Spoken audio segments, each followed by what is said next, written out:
This video will help ITI creator to understand how to do their respective roles in the examination module. FA Marks section in the left-hand menu. In the FA Marks section, the user will be shown the list of eligible and not eligible candidates. They can also filter out the candidates based on trainee code, trainee name, trade, shift and unit. Next, the user will have to click on the Download Marks Template button to download the Excel sheet. Please note, if the user has applied any filters, then the sheet will only have the filtered out data.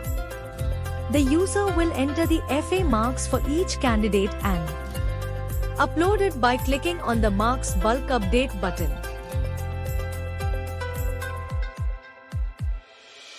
Post updating, click on Save as Draft button. Please note, the user needs to be sure that all the entered details are correct before going forward.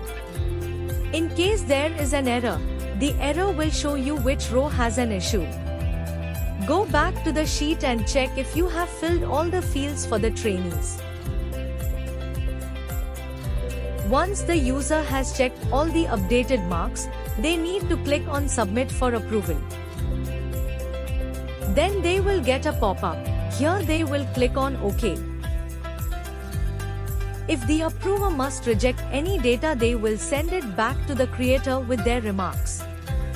The ITI creator will have to make the required changes and submit for approval again. Please note, once the data is approved, the changes would be freeze and the not eligible trainees will not move forward. In the practice,